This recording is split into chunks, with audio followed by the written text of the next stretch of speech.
aplikasi ini hanya materi pengayaan ya. Aplikasi ini untuk pengenalan bahwasanya kalau kita belajar ini sebenarnya di ilmu teknik itu dipakai di mana kayak gitu.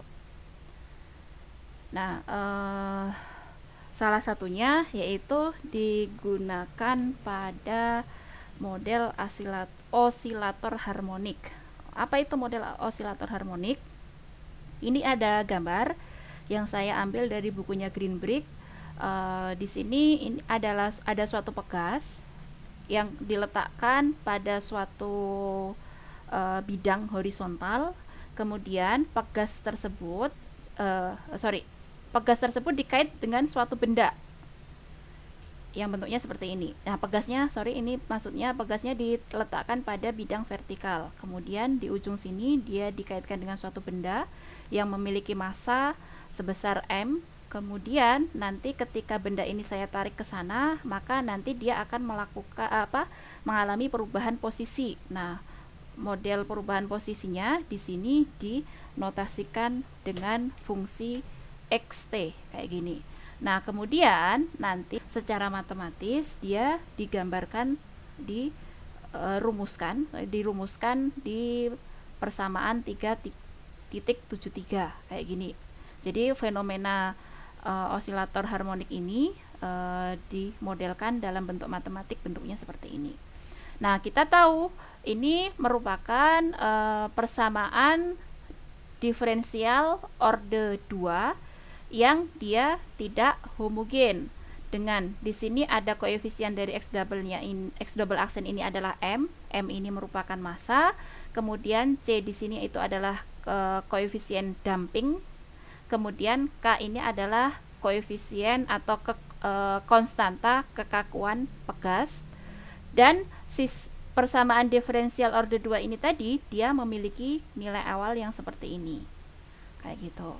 Nah, kemudian dari sini kita disuruh mengamati bagaimana perilaku solusi dari persamaan diferensial orde 2 ini, dengan catatan di sini massa, kemudian konstanta damping serta konstanta kekakuan pegas di sini dia hanya dinotasikan dengan suatu simbol M, C sama K yang mana nilainya kita tidak dikasih. Nah, inilah kita disuruh untuk menganalisa kayak gitu. Nah, selanjutnya kalau kita perhatikan di persamaan 3.73 ini adalah persamaan diferensial orde 2 yang tidak homogen. Untuk menganalisa itu, kita akan membagi dua hal yang besar. Yang pertama, kita analisa dulu ketika FT-nya ini 0. Ketika FT-nya 0, maka ini termasuk pada kasus osilasi yang free atau osilasi bebas, yaitu ketika kondisinya FT-nya ini 0. Kalau FT-nya 0, berarti persamaan diferensial ini menjadi persamaan diferensial homogen. Nah, kalau dia persamaan diferensial homogen, maka sebenarnya nanti kita akan punya bentuk seperti ini. M X double aksen ditambah dengan C X aksen ditambah dengan Kx sama dengan 0. Nah, kemudian kita disuruh mengamati solusi dari persamaan diferensial homogen ini seperti apa, kayak gitu. Nah, untuk mendapatkan solusi persamaan diferensial ini ya kita harus mengenali metode yang sudah kita pelajari. Kita tahu bahwa di sini merupakan persamaan diferensial homogen yang koefisiennya konstan. Maka kita bisa menggunakan metode yang sudah kita pelajari, yaitu dengan memisalkan apa? Memisalkan solusinya itu adalah solusi eksponensial, yaitu y sama dengan e pangkat lambda x. Kita tahu bahwa di sini ini dia persamaan diferensial homogen koefisien konstan orde 2, berarti ini kita perlu menurunkan sebanyak 2 kali. Y aksennya itu adalah lambda e pangkat lambda x, kemudian y double aksennya itu adalah lambda kuadrat e pangkat lambda x kayak gini. Nah, kemudian hasil dari ini kita substitusikan ke sini, maka kita akan punya m x gini. Ini hanya masalah notasi aja sih, karena kan ini x double aksen, berarti nanti kita fungsinya juga harus menyesuaikan ya. Berarti di sini harusnya apa? Ini harusnya x. Di sini harusnya x.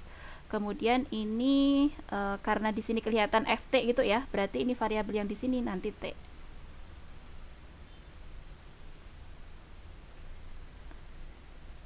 Nah, di sini berarti solusinya x, di sini variabel t, ini x aksen, ini variabel t, yang di sini x double aksen, ini variabelnya t, kayak gitu. Paham maksud saya di sini? Tidak bingung dengan perubahan notasi ini? Enggak ya? Enggak, Bu. Enggak, oke. Nah, kemudian dari ini kita substitusikan ke situ, maka kita akan punya M, X double aksennya itu adalah lambda kuadrat E pangkat lambda T ditambah C dikalikan X aksennya lambda E pangkat lambda T ditambah, enggak cukup, geser ke bawah, K X-nya E pangkat lambda T sama dengan 0. Nah, dari persamaan diferensial ini, E pangkat lambda T-nya bisa keluar, maka kita akan punya M lambda kuadrat ditambah C lambda ditambah K dikalikan E pangkat lambda T sama dengan 0. Nah, seperti biasa, kita tahu bahwa E pangkat lambda T itu tidak sama dengan 0, maka yang sama dengan 0 itu adalah lambda kuadrat M lambda kuadrat plus C lambda ditambah dengan K yang sama dengan 0. Ini disebut sebagai persamaan karakteristik, yang tidak lain langsung di sini dituliskan menjadi seperti ini. Paham? Sampai situ?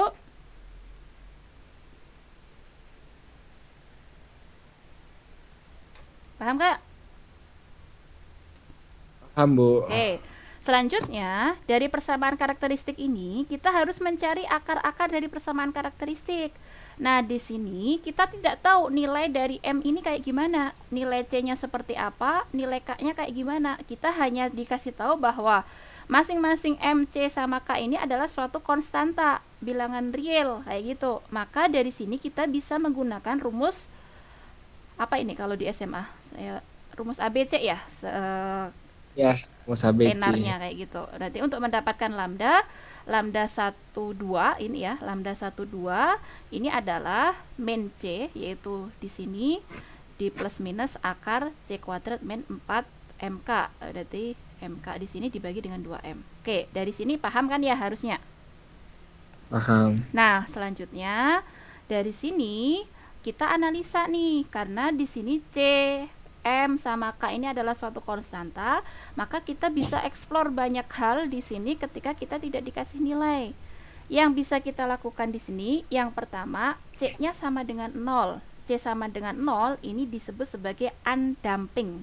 Tadi kita tahu bahwa C ini dia adalah koefisien damping. Ketika C-nya 0 ya berarti dia nggak ada dampingnya, maka di sini kita sebut sebagai undamping ketika C sama dengan 0.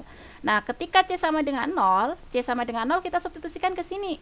Kalau C sama dengan 0, berarti kita akan dapat lambda 1, lambda 2-nya gimana kalau C-nya 0? Berarti kan 0 plus minus akar min 4MK gitu kan ya? Dibagi dengan 2M, ya nggak? Iya, Bu. Nah, selanjutnya, di sini kan akar negatif. Ingat, kita tahu bahwa kalau kita punya akar min 1, itu didefinisikan apa? Imajiner, yaitu I. Berarti lambda 12 itu adalah plus minus akar 4MK dikalikan dengan akar min 1 dibagi dengan 2M. Sampai sini paham?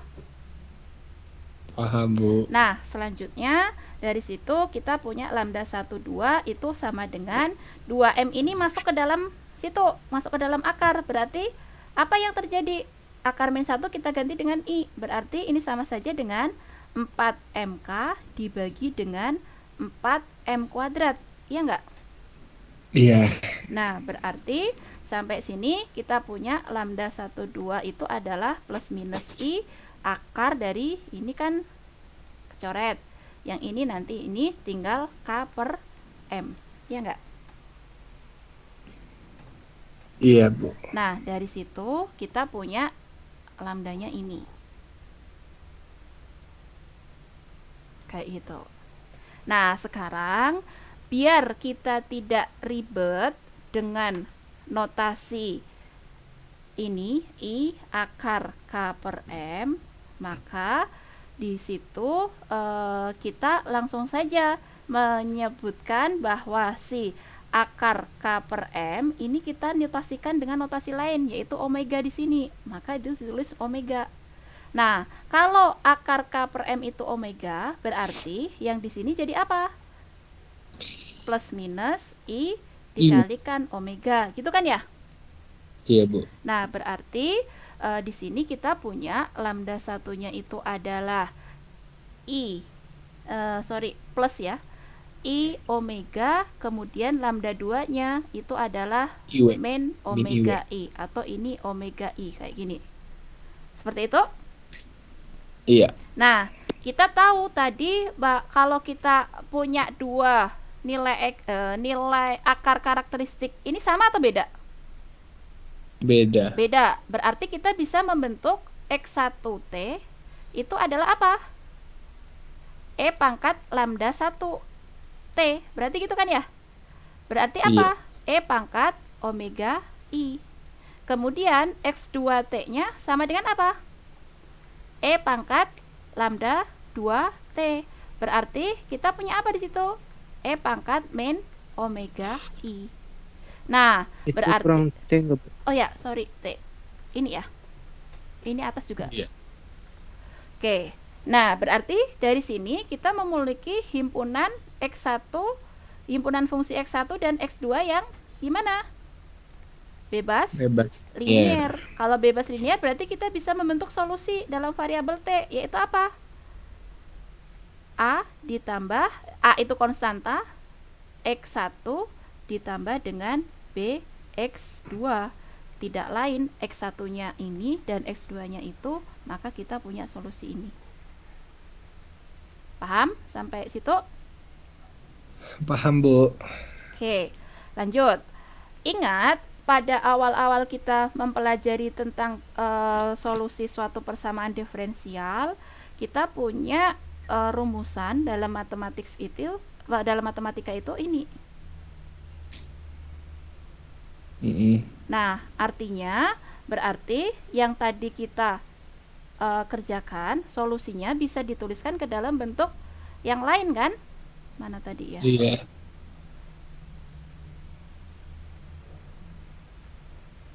Tunggu. Nah, berarti ini bisa kita tulis menjadi bentuk seperti ini. Bingung nggak? Iya. Kenapa bisa dapat seperti ini? Enggak. Enggak, oke lah ya. Kalian harus paham ini dapatnya ya riwayatnya dari situ tadi. Nah, sekarang kita memisalkan C sama D ini kan konstan ya. Kalau konstan kita misalkan nih, yang namanya misalkan kan boleh-boleh aja ya. Memisalkan C ini adalah E pangkat sin, ini bacanya apa ya? Sebentar, saya agak lupa itu notasinya, bacanya Flux. Pi. C ini adalah E sin Pi, bacanya ini ya, Pi, kayak gini. Itu huruf Yunani. Kalau yang 3,14 apa, Bu? Pi. Ini Pi. Bedanya apa? Ada H di tengahnya. Pi ini kalau yang ini PHI. Nah, ini kita balik lagi ke sini. C ini adalah E sin Pi dan D itu sama dengan E cos Pi. Berarti kalau C itu adalah E sin Pi dan D E cos Pi, berarti XT-nya jadi apa? E sin Pi dikalikan dengan cos omega T, ya enggak?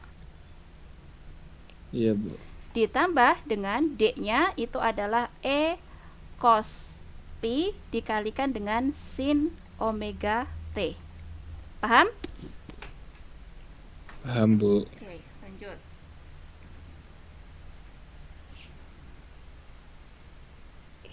Bu, ini keluar nanti di UAS, di Enggak, kuis, hanya Bu. wawasan. Paling nanti saya kasih tugas aja. Ini nggak akan keluar di kuis, nggak akan keluar di Oke. ujian. Nah, seperti yang tadi saya bilang, kalau C ini dia misalkan E sin P dan D ini adalah E cos P, maka kita bisa menuliskan menjadi seperti ini solusinya. Nah, kita ingat bahwa kalau kita punya di kalkulus dulu, kalau kita punya sin A ditambah B, itu sifatnya apa? Sin A cos B ditambah cos A sin B. sin B, kayak gini. Maka dari itu di persamaan terakhir ini bisa dituliskan menjadi seperti itu. Paham? Paham, Bu. Oke.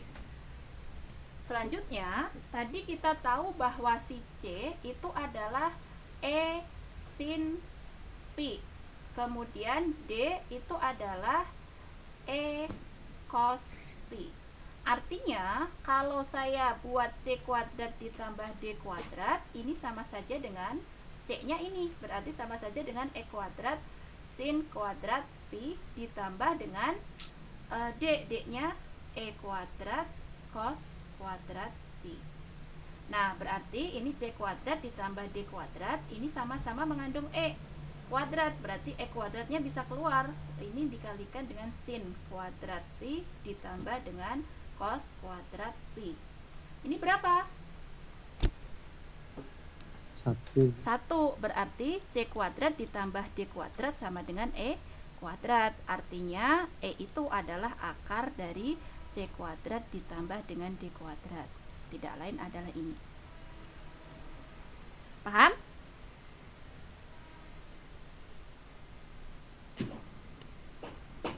Nah, Paham. selanjutnya di sini tadi kita punya ini. Berarti kalau saya punya C dibagi dengan D, saya akan punya E sin P dibagi dengan E cos P. Ini bisa kita coret C per D. Sin per cos itu apa? Tangen Pi. Tan. Nah, berarti nanti si besarnya sudut Pi ini berapa? Ya, inversenya dari ini kan ya. Berarti arkes tangen C Arkes per D. per Atau D. notasinya arkes tangen itu adalah seperti ini. C per D. Tidak lain adalah ini. Paham? Paham, Bu. Nah, selanjutnya ini kita identifikasi lagi. Ini kan theta ini, P ini kan arkes tangen C per D. Arkes tangen C per D itu kan dia bergantung pada nilai sin sama cos kan? Iya. Ya enggak? Nah, itu bergantung juga pada nilai P. Nah, ketika C positif, D positif, ingat di kalkulus ini kemana-mana ya kaitan materinya. Kalau kita punya 4 kuadrat seperti ini, kuadran 1, 2, 3, 4, sin mana yang positif, mana yang negatif? Di sini apa yang positif? Semuanya kan? Semua. Yang di sini cos. Cos doang. Yang di sini Sin. sin. Yang di sini Tan. Nah, sekarang tadi kita punya C itu siapa? E sin theta. E sin P. E sin P. Kalau C positif, D positif. Berarti sin positif. Ini kan C positif, D positif, berarti sin positif, cos positif kan? Iya, Bu. Nah, berarti di mana posisinya ini? Berarti di kuadran ini kan? Iya, Bu, di situ. Kuadran itu berarti dia kalau C positif, D positif berarti ada di sudut antara 0 sampai 0 P sampai per 2. 90. Ya, ini kan ya. Nah, kalau C positif, D negatif, D tadi siapa? Cos P. Berarti cosnya yang negatif kan? Sinnya yang positif. Berarti ada di kuadran 2. Ini sudutnya berapa? Antara Pi per 2 sampai Pi. Maka seperti ini. Kemudian kalau C negatif, D positif. C negatif berarti C itu sin, kemudian D-nya positif. Berarti di kuadran berapa? Cos kan? D itu. Kuadran 4. Kuadran 4. Kenapa menentukan sudutnya kayak gini? Masih ingat nggak? Kalau ke arah sini, berarti arah sudutnya itu apa? Di sini 0, emang di sini sudut 0. Berarti kalau ke arah sini, tanda sudutnya itu apa? Positif atau negatif? Negatif. Negatif. Kalau di Negatif. sini sebesar pi per 2 ya berarti di sini karena arahnya ini searah dengan jarum jam berarti tandanya negatif. Oleh karena itu, tadi kalau C kurang dari 0 dan D lebih besar dari 0, dia posisinya ada di kuadran 4. Kuadran 4 itu bisa kita katakan sudutnya besarnya di antara min pi per 2 sampai 0. Kayak gitu. Nah, kemudian kalau C kurang dari 0 dan D kurang dari 0, artinya C-nya siapa tadi? Sin, cos, sama-sama negatif, berarti ada di kuadran 3. Di kuadran 3 itu sudutnya min pi per 2 sampai min pi. Kayak gitu. Nah, selanjutnya sebenarnya nilai C dan D ini tidak memiliki pengaruh secara signifikan terhadap peristiwa fisis osilator harmonik.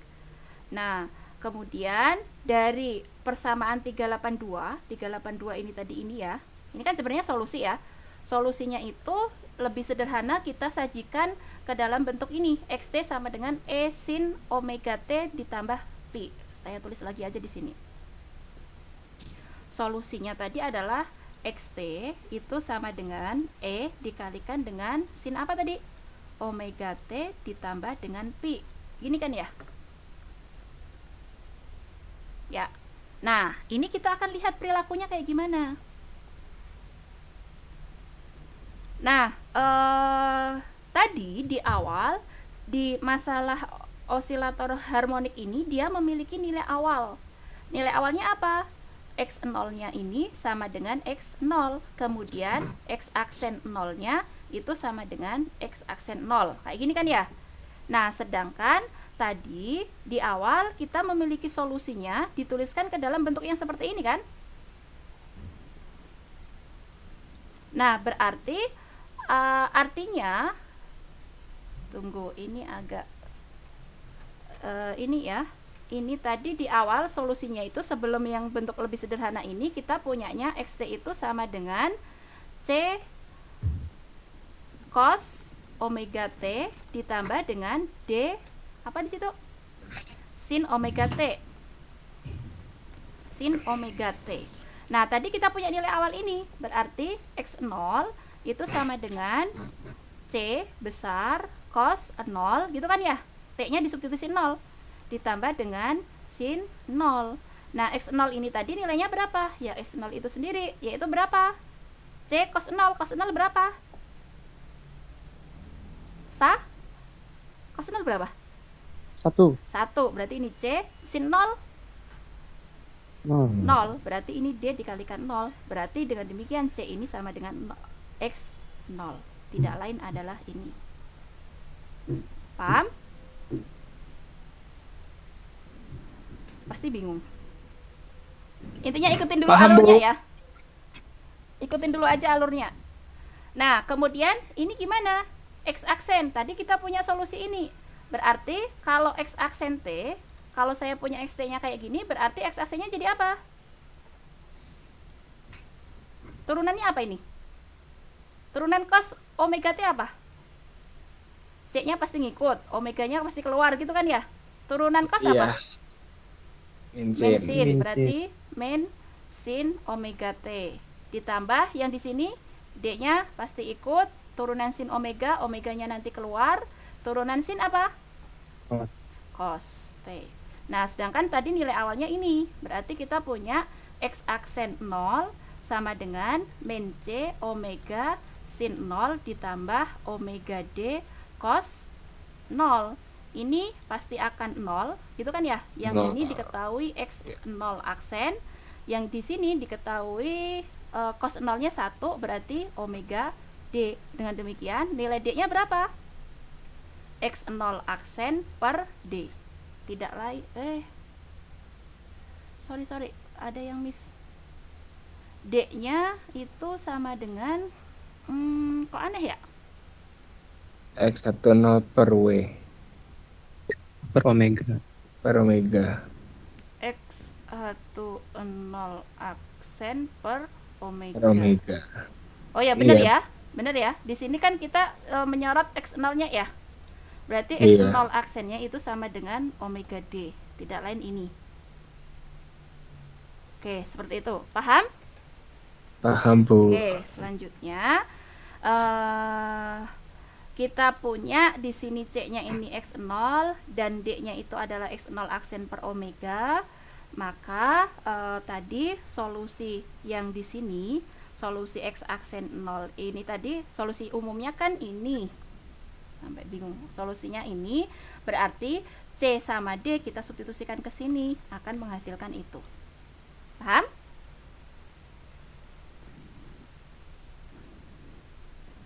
Paham, Bu. Paham.